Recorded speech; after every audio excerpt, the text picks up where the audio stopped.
What's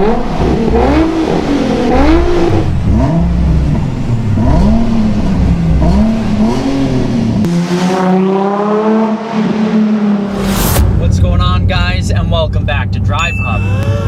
That's right, the name has changed, and that's that we can expand from more than around New Hampshire. And for more info on the change, you can head over to my Instagram. Now, I am all about good value. I love McDonald's because, well, it's a great value. Lots of food for cheap, even if it may mean I spend the rest of the day on the potty. And I'm no different when it comes to cars. So that's why I'm very pleased to be driving something that is known for just that. This is the 2008 Nissan 350Z.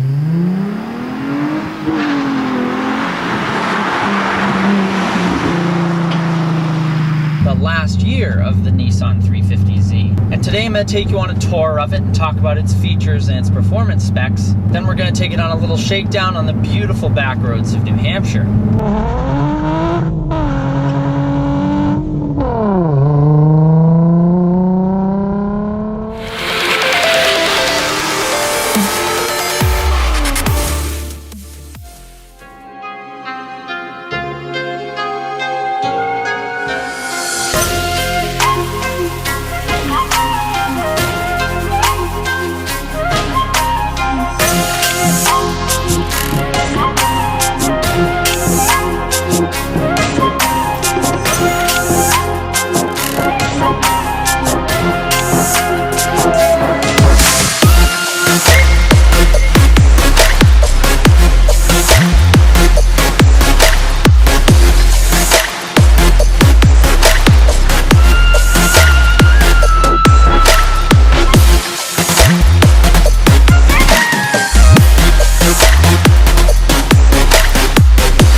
Is a sports car benchmark for being an incredible price for performance artist. It mixes a balance of aggressive styling, good comfort for a sports car, reliability, and performance.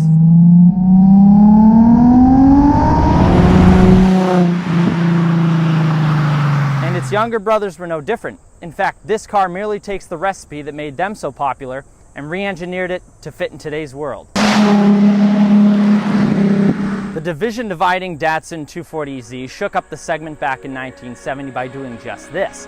It gave sports car enthusiasts and drivers an option they didn't have before. Drivers could have the cheaper Triumphs and Fiats and stuff like that, or they could divorce their wives, sell everything, and go for the serious niche performers by way of the Corvette or 911.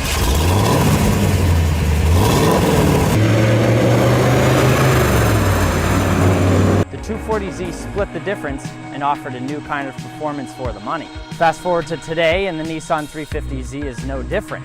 Buyers could go the cheaper and baby horsepower route with the Mazda Miata or the Pontiac Solstice / Saturn Sky with their eye-peeling 166 horsepower to 173 horsepower. Or they could step up and go for the 430 horsepower Corvette or Porsche 911, which at that time gave around 50 more horsepower at about double the cost. This isn't fair! The 350Z shattered the market and gave drivers a great performer at an affordable cost. Not much more than the MX-5 Miatas and GM's Solstice and Sky, but offering almost double the horsepower.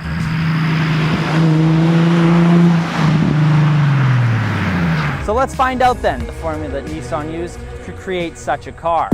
This 2008 model has the many improvements to the Z Nissan made after the 2006 model year. It has bigger alloy wheels, tighter steering, bigger brakes, and a bigger sound system.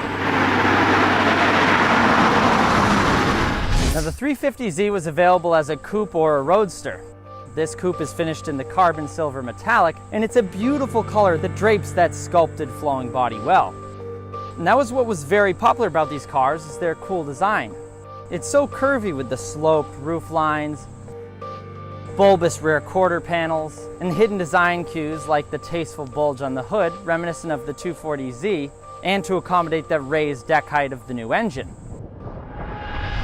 On the front, you have features like these xenon headlights that look like they belong in Battlestar Galactica. And in the rear, you get these LED taillights that pay homage to Mazda's Wankel rotary engine with their odd triangular design. But the best part of the exterior of the Nissan 350Z is just how notable it is. There's no mistaking one of these when you see them.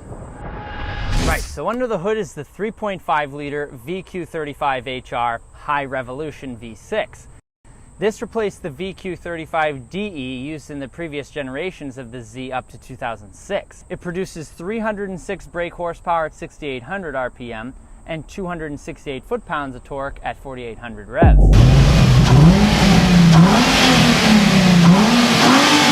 These engines are fantastic as they make good, reliable power naturally aspirated without the addition of turbochargers or superchargers.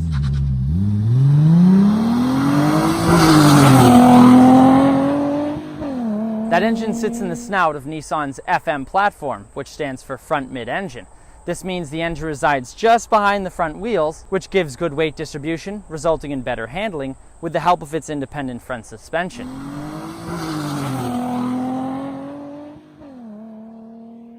That engine is mounted to this proper 6-speed manual pilot-shifted transmission with a third pedal. It gives you a seductive mechanically direct feel when you shift it.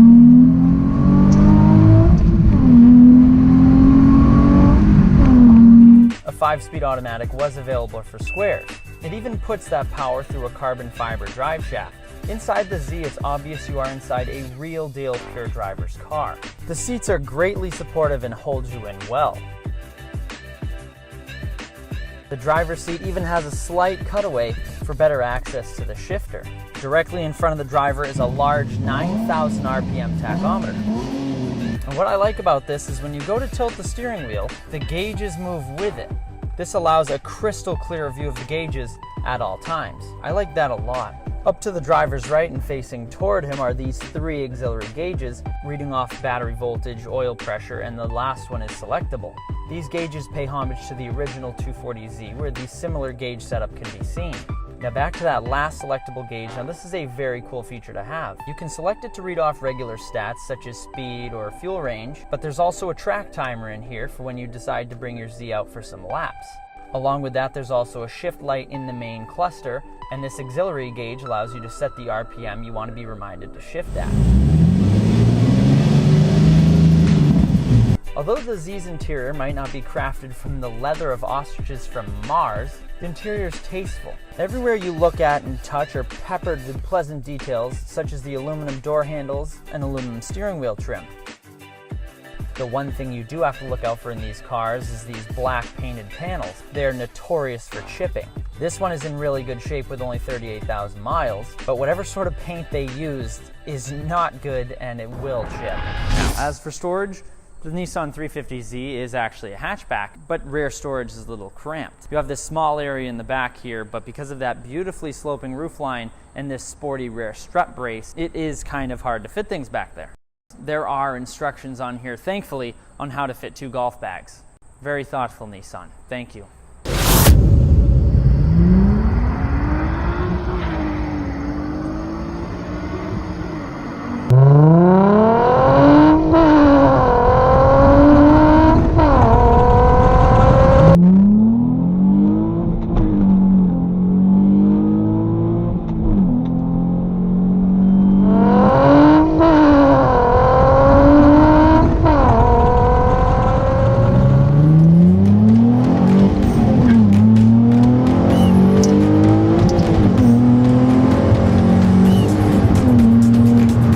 Notice as I'm driving that it sounds like there's a choir of angelic voices here in the cabin with me, but no. What you're hearing is the only mod done to this car, and that's the NVIDIA N1 exhaust. And to hear what this car sounds like before and after that exhaust, check out the link in the description. This thing sounds incredible. I love it. That V6 sings a note of pure beauty.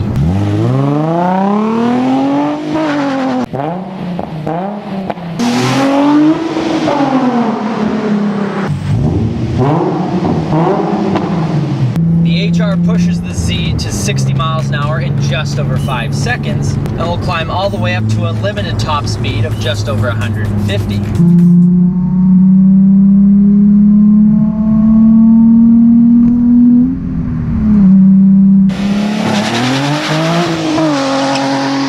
throttle is extremely responsive, almost too much so.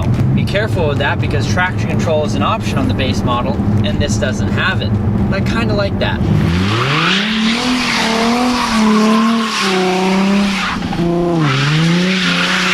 Not only is the 350 swift in the straight and narrow, it's also effortlessly good in the corners.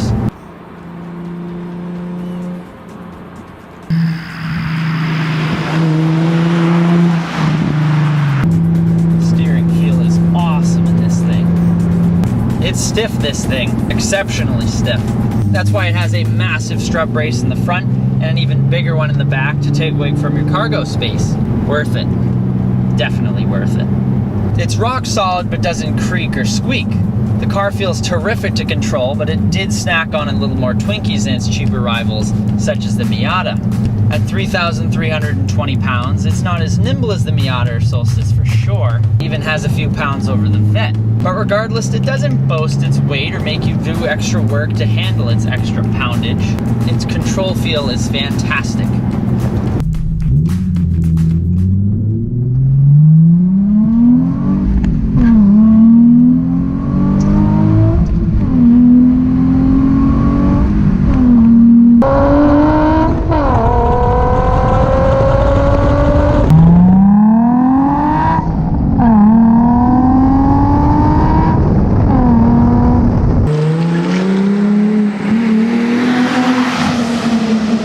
I love the feel of this wheel, and I love how simple it is. There's no clutter of having too many buttons or having volume adjustments. It's easy enough to just reach down and change the volume on the radio itself. These pedals are aligned magnificently for heel-toe shifting. Though I do wish they were aluminum or something. For a firm and sporty car, it's not uncomfortable by any means. That's a very good thing because that means you can drive this long distances and not end your trip in the same shape as an 85-year-old man. You have this nice pad for your knee so it's not constantly banging against the plastic. I have space in here with ample headroom even for me, and these seats are very, very comfortable. This is an unwavering, true-blooded sports car that can be used and enjoyed every day. You can drive this comfortably on your long commute to work, and on your way home, take the long route and have a blast down your favorite windy back road.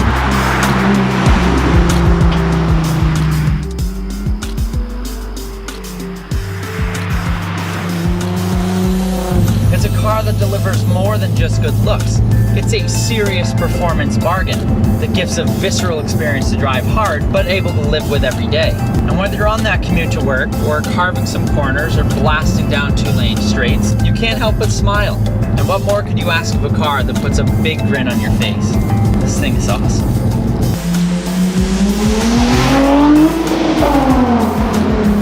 And if you guys enjoyed this video, you're definitely not going to want to miss this one. But that's it for me today. I'll catch you guys in the next video. Happy motoring.